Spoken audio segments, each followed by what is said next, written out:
Les pays du monde entier, en particulier les riches États du Golfe, dépensent des milliards de dollars chaque année pour faire jouer d'anciennes stars du sport dans de nouvelles ligues locales qu'ils mettent en place.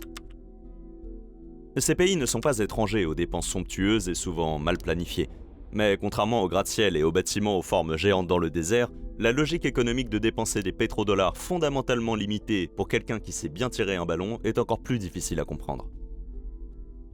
Le sport est une énorme industrie à l'échelle mondiale.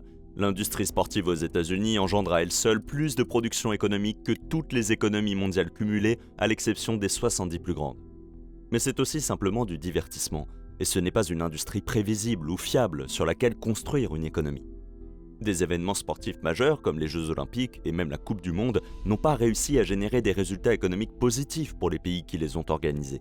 Dans le cas de la Coupe du Monde la plus récente, qui s'est tenue au Qatar, l'un des pays au cœur de cette tendance, l'événement a surtout terni leur réputation sur la scène mondiale, avec des controverses concernant les droits et le traitement des travailleurs qui ont organisé l'événement, ainsi que des lois et des coutumes locales strictes qui sont incompatibles avec les entreprises et les publics occidentaux, en particulier ceux qui assisteraient aux matchs de football.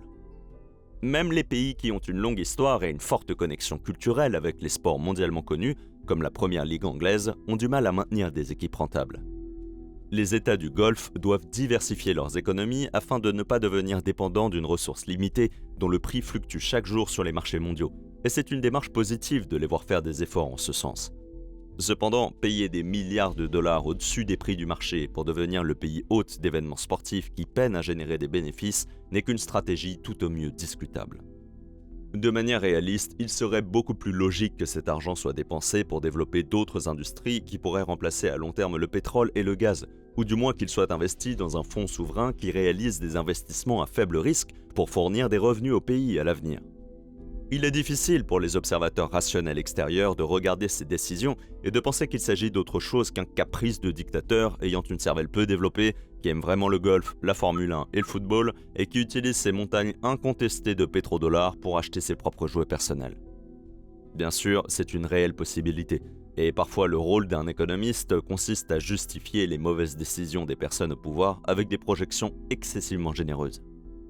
Cependant, il peut y avoir une véritable stratégie derrière ces contrats records qui ont au moins le potentiel d'avoir un impact majeur sur ces économies pendant la transition qu'elles vont inévitablement traverser au cours des prochaines décennies. Donc, quelle est la motivation derrière ces dépenses de milliards de dollars pour développer une ligue sportive dans un pays sans histoire sportive ? Cette dépense apparemment imprudente pourrait-elle accélérer les problèmes économiques sous-jacents de ces pays ? Et enfin, existe-t-il un résultat économique réel qui justifie cette dépense publique ? Avant d'aborder les aspects économiques, ou leur absence, de la dépense de milliards de dollars pour jouer au sport au milieu du désert, je tiens comme toujours à faire une grande mise en garde. Je ne suis pas du tout passionné par ces sports et je ne connais que très peu les meilleurs footballeurs, pilotes et autres stars sportives. Mais pour l'objectif macroéconomique et ses décisions, cela ne devrait pas vraiment avoir d'importance. Quoi qu'il en soit, la plupart de l'attention récente s'est concentrée sur les contrats accordés aux joueurs de football par des équipes de la Saudi Arabian Pro League. Il ne s'agit pas d'une ligue particulièrement importante ou connue au niveau international, et elle n'attire pas autant de téléspectateurs ou de sponsors que les compétitions plus connues qui se déroulent en Europe ou même aux États-Unis. Les équipes qui font ces offres sont majoritairement détenues par ce que l'on appelle le fonds d'investissement public, l'un des fonds souverains d'Arabie Saoudite. Un fonds souverain est simplement un gigantesque fonds d'investissement utilisé principalement par les États riches en pétrole pour sauvegarder les recettes pétrolières et les investir dans des projets visant à réduire la dépendance de leur économie vis-à-vis de ce dernier. L'exemple le plus célèbre de ce type de fonds, dont nous avons déjà beaucoup parlé sur cette chaîne, est le fonds de pension du gouvernement norvégien, qui a reçu une part des revenus pétroliers du pays provenant des droits de forage et de la compagnie pétrolière publique. Ces recettes ont été réinvesties sur les marchés mondiaux et aujourd'hui, la Norvège, qui compte seulement 5,4 millions d'habitants, détient environ 1,4% des parts de toutes les entreprises cotées en bourse dans le monde. Cependant, malgré ses performances exceptionnelles et ses immenses recettes tirées des ressources naturelles, le fonds souverain de Norvège n'est plus le plus grand au monde. Il a été dépassé par la Caisse des dépôts et consignations de la France, qui détient désormais plus de 1,4 billion de dollars actifs. Cela mérite une vidéo à part entière, qui arrivera bientôt, alors assurez-vous de vous abonner si ce n'est pas déjà fait. Les États du Golfe, en particulier le Koweït, les Émirats arabes unis et l'Arabie saoudite, ont tous leurs propres fonds souverains qui, en théorie, prennent les recettes pétrolières et les utilisent pour investir dans l'avenir du royaume. Mais contrairement aux fonds de la France, de la Norvège et même de la Chine, les États du Golfe ont été largement critiqués pour leur opacité. Il n'y a aucune information disponible sur l'origine de ces fonds en dehors du pétrole de l'État. Et il y a aussi peu d'informations sur leurs investissements en dehors des quelques gros achats qui attirent beaucoup d'attention, comme les contrats de ces sportifs et parfois des équipes entières à l'intérieur et à l'extérieur de leur pays respectifs. Oui, c'est vrai, si leur championnat local ne fonctionne pas, le fonds d'investissement public d'Arabie Saoudite possède également Newcastle United, qui évolue en première ligue anglaise, un championnat beaucoup plus important. Alors, quelle est donc la logique ? S'agit-il d'une stratégie économique sensée ? La première explication est que les grandes équipes sportives ne sont rien d'autre que des entreprises dans une industrie étonnamment vaste. Et l'investissement dans ces équipes internationales et locales n'est pas différent de l'investissement dans des entreprises ordinaires, comme le font tous les autres fonds souverains.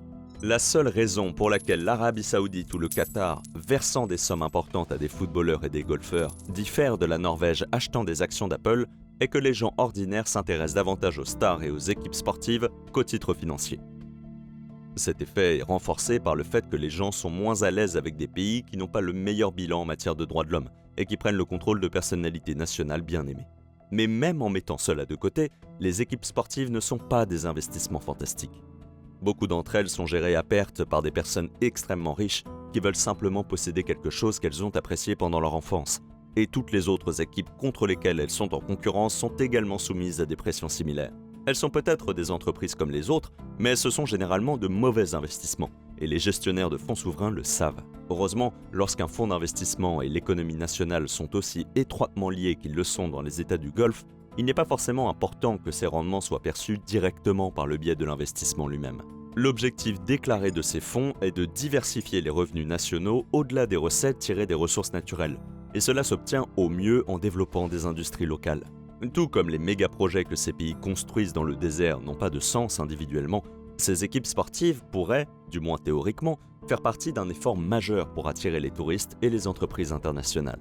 Le plus grand sponsor de Newcastle United est Sela, une société qui souhaite développer l'industrie des événements sportifs, principalement en Arabie Saoudite. Donc, même si l'équipe elle-même ne génère jamais d'argent, la nation saoudienne en bénéficiera d'autres matières en se développant en tant que destination pour les fans de sport du monde entier. Des entreprises comme celle-ci créent beaucoup d'emplois et nécessitent de nombreuses entreprises pour répondre à toutes les industries de soutien qui se développent autour d'elles. En réalité, il est toujours probable que les décideurs à la tête de ces fonds d'investissement de plusieurs milliards de dollars aient simplement voulu jouer à un jeu de gestion de football IRL, en payant pour gagner, mais cela a tout de même le potentiel de s'inscrire dans la stratégie générale de remplacement des revenus pétroliers par des revenus générés en tant que plaque tournante régionale pour les affaires et le tourisme. Cela fonctionnera mieux pour certains pays que pour d'autres, et les conseillers économiques au sein de ces derniers devraient au moins soulever la question des autres problèmes des États du Golfe. Les gens voyageront dans des pays lointains pour regarder leurs sportifs préférés jouer, et les grandes stars peuvent même attirer l'attention sur les ligues locales des États du Golfe, qui peuvent à leur tour servir de moyen de présenter le pays comme une véritable destination touristique et commerciale. Avec l'ajout de méga-projets, de faibles impôts et d'un emplacement central pratique, c'est une offre attrayante pour les entreprises qui veulent, au minimum, tirer profit de ces dépenses apparemment extravagantes. Pour voir comment cela pourrait se développer, nous devons regarder la Californie. La Californie, telle que nous la connaissons aujourd'hui, a vraiment débuté lors de la ruée vers l'or du milieu des années 1800. Avant cela, il n'y avait pas grand-chose pour attirer les gens dans une région si éloignée et offrant si peu d'avantages par rapport à ce qui pouvait être trouvé dans l'est des États-Unis. Mais à mesure que les gens faisaient le voyage pour aller chercher fortune, des villes ont surgi pour soutenir les mineurs. Puis ces dernières se sont développées et agrandies pour soutenir les personnes qui soutenaient les mineurs, et des industries qui n'avaient rien à voir avec l'exploitation minière ont commencé à se développer. Aujourd'hui, l'État de Californie est l'une des plus grandes économies du monde, avec une production similaire à celle de l'Allemagne, qui est elle-même une véritable superpuissance économique. Dans le cas des États du Golfe, cette ruée vers l'or ne concernera pas le pétrole. De nos jours, l'extraction des ressources naturelles est assurée par des multinationales qui utilisent des équipements d'une valeur de plusieurs milliards de dollars, plutôt que par d'immenses groupes d'hommes armés de pioches. Ce que les États du Golfe font, en réalité, c'est créer une ruée vers l'or artificielle pour inciter les entreprises à installer leurs opérations dans leur pays, pour qu'elles fassent fortune, non pas en cherchant de l'or, mais en décrochant de gros contrats d'État. Déjà, certains de ces pays ont commencé à développer des industries qui soutiennent les secteurs qui appuient l'industrie pétrolière. Et les gouvernements de ces États ont encouragé cela en investissant dans des choses telles que des compagnies aériennes nationales. Non seulement elles ont le potentiel de générer des revenus dans une industrie durable et à valeur ajoutée en soi, mais elles incitent également efficacement les gens à faire escale au Qatar, à Dubaï ou à Abu Dhabi. Même l'Arabie Saoudite, le principal État du Golfe, qui a généralement été le plus insulaire et géopolitiquement problématique, a avancé des plans pour introduire sa propre compagnie aérienne nationale afin de rivaliser avec ses voisins du Golfe. L'ajout du sport à l'équation donnera aux gens une raison supplémentaire de faire escale, une raison supplémentaire d'organiser une conférence dans un pays situé à un emplacement idéal entre deux grandes régions économiques, une raison supplémentaire de construire des hôtels, d'ouvrir des restaurants et tout ce qui se trouve entre les deux. L'Arabie Saoudite en particulier est très peu susceptible de ne jamais tirer un bénéfice direct de ces accords sportifs records, mais dans la course inévitable contre le temps à laquelle elle se trouve confrontée, dépenser une toute petite fraction de ses revenus tirés de ses ressources naturelles dans une industrie qui pourrait accélérer sa transition vers une économie autosuffisante, même seulement de quelques années, est un pari qui en vaut la peine. Maintenant, il est impossible de dire s'il s'agit réellement de la vision à long terme du gouvernement saoudien, car une fois encore, ces dépenses ne font pas l'objet d'un rapport public et son gouvernement n'a pas à rendre de compte à son peuple comme les gouvernements occidentaux. Mais pour leur donner le bénéfice du doute et supposer que cette frénésie de dépenses s'inscrit dans une vision stratégique plus vaste pour le pays et son économie à long terme, il reste encore des défis majeurs à relever. Le manque de connaissance du public sur les États du Golfe n'est pas leur plus grand problème. Ils ne sont pas un joyau caché que les touristes ont ignoré depuis des décennies. Au contraire, le problème est que les gens du monde entier en savent trop sur eux. La corruption endémique, le copinage, les médias contrôlés, les droits des travailleurs migrants déplorables, le financement de nombreuses organisations douteuses dans le monde, le tout sur fond de valeurs culturelles différentes de celles de la plupart du reste du monde, signifie que ces pays font souvent l'objet de critiques. Toute personne souhaitant créer une entreprise dans ces pays, y déménager pour y travailler ou simplement y faire une escale prolongée pour assister à un match de football ou à une course de Formule 1 connaîtra ces problèmes. Certaines personnes s'en moquent et veulent simplement un endroit pratique pour faire escale sur une compagnie aérienne économique où elles peuvent séjourner dans un hôtel de luxe et prendre des photos pour les réseaux sociaux devant le dernier méga projet financé par le pétrole. Cela est particulièrement vrai pour les entreprises qui sont promptes à mettre de côté la morale quand il y a autant d'argent à gagner. Mais il n'est pas non plus juste de supposer que ces pays ne peuvent pas changer. La Californie, avant et pendant la ruée vers l'or, était un endroit très rude.